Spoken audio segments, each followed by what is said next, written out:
In this episode of Conducting Films, we'll dive into the first part of Tchaikovsky's Serenade for Strings.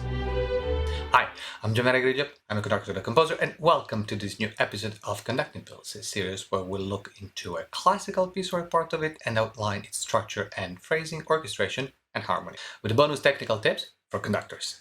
I want to take a second to remind you that on my website you can find now more than 70 videos between score and technical analysis, the full episodes of Conducting Films on top of the live sessions, and plenty of other material. Now, let's begin. In 1880, Tchaikovsky returned to Russia after staying for a while in Paris. In that same year, a serious family mourning the death of his father led him to a state of profound physical and mental prostration, further aggravated by the chronic alcoholism, from which he was saved only by his creative activity. In such a difficult period, he managed to complete 4 important works: the second concerto for piano and orchestra, the Italian Capriccio, the 1812 Overture, which personally he never liked though, and the Serenade for string orchestra in C major.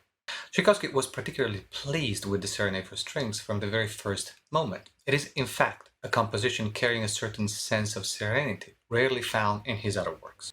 Now, originally, the Serenade was conceived for a string quintet, 2 violins, viola, cello, and double bass. However, later Tchaikovsky decided to proceed with an overall expansion of the original project. On the second page of the score, Tchaikovsky wrote, "The larger number of players in the string orchestra, the more this shall be in accordance with the author's wishes." An homage to Mozart and classicism, the first movement takes the structure of the sonata form, an exposition with 2 themes, a development and a recapitulation. Everything is framed by a slow introduction and a coda, with, in this case, one exception: the development is missing.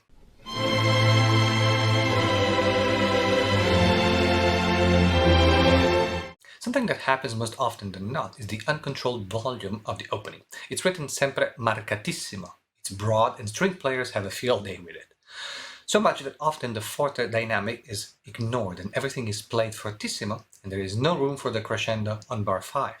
So make sure to control the dynamic right from the start or you will have no place to go. An upward scale of the cellos and basses takes to a repetition of the theme an octave lower, ending on a chord in triple forte.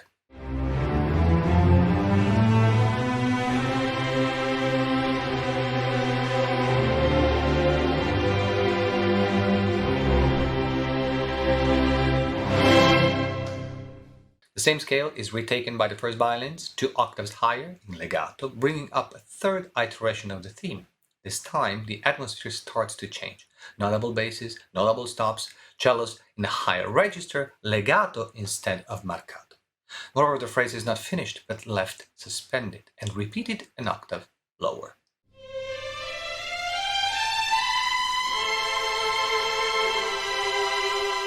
The suspense continues. Dynamics gradually go down to piano and pianissimo, ending the introduction on an E major chord. Thinking in classical terms, are we modulating to A minor, perhaps?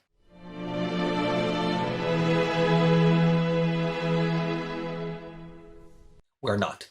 In fact, the Allegro returns to an open and serene C major.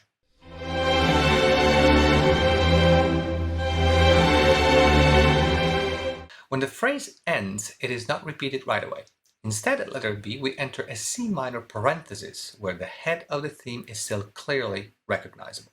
Look at the cello part. It cleverly anticipates the second theme with the use of 16 notes. If you're conducting this piece, this is a section to keep under consideration when determining your tempo.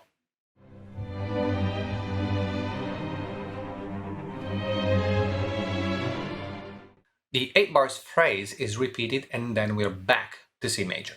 The nervousness of the 16 notes played by the cellos in the previous sections turns into excitement. Violas and second violins adopt them to interject the various reiteration of the theme's cell.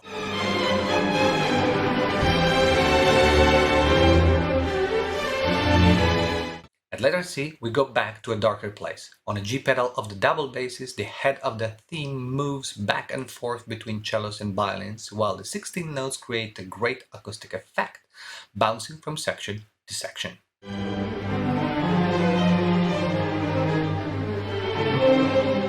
The progression rises for 8 bars, reaching a triple forte, and falls back down to a low G, keeping the same dynamic.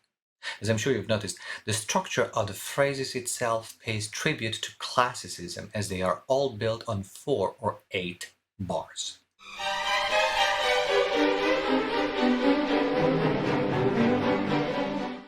We land on a sparkly second theme in G major, in piano, all in 16 notes. It's played out by the first violins in octaves with the violas, while cellos and basses accompany in pizzicato.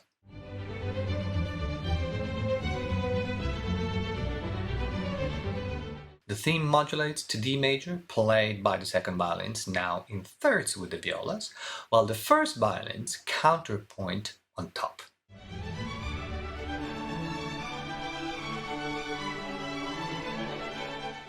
A brief bridge introduces a mini development section where the 16 notes counterpoint to the head of the theme is passed from the first violins and violas to the violas and cellos couple.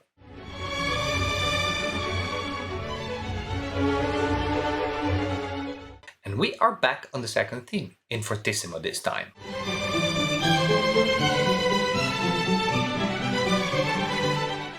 The same material is reworked and takes us to the coda of the exposition.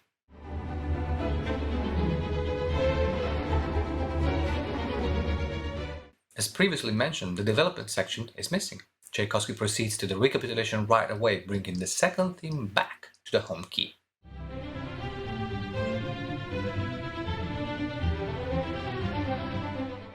The very end of the movement brings back the opening introduction. Notice now the change in the dynamics. It's fortissimo with no diminuendos and grows bigger to a triple and finally quadruple forte on the last chord.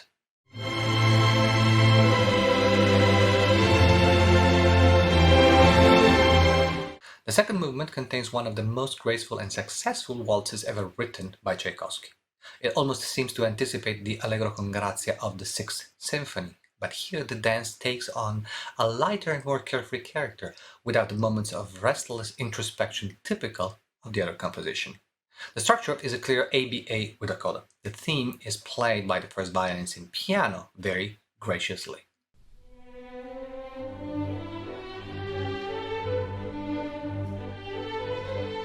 A short stringendo and rallentando section follows.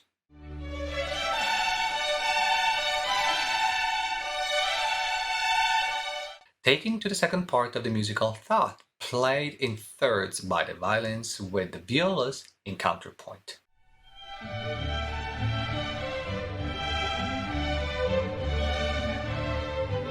The theme is back, taken over by the second violins and cellos, while the counterpoint is given to the first violins. Listen to how warm this combination sounds.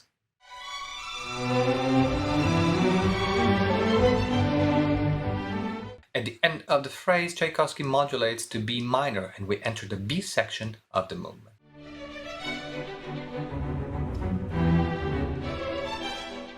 Which moves to the first and second violins, tightened up, with the entries of each section becoming shorter and shorter.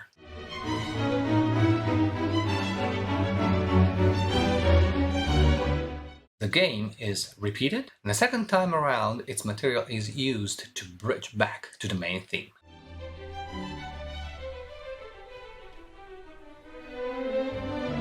The theme is still in a piano dynamic, but now more sonorous due to the voicing. First and second violins are playing it in octave.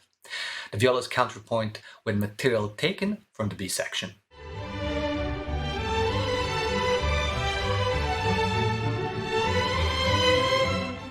We eventually end up on the coda built first on the main theme, passed from one section to another.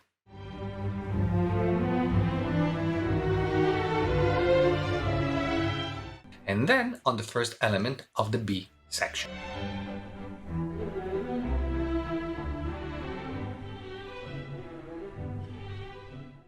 An upward arpeggio in a very delicate pianissimo of the first violins is balanced by a downward movement of the second violins and violas in pizzicato, and the movement closes with the same grace with which it opened.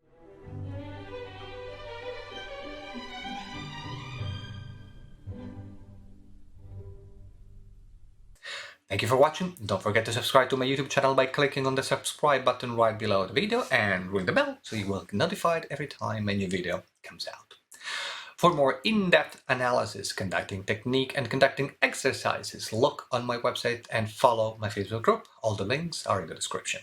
Let me know in the comments what you think about this piece and if you have any suggestions for future videos, and I'll look forward to seeing you next week with a new episode of Conducting Pills, when we will go through the second part of this beautiful serenade. In the meanwhile, please continue to enjoy music and be well.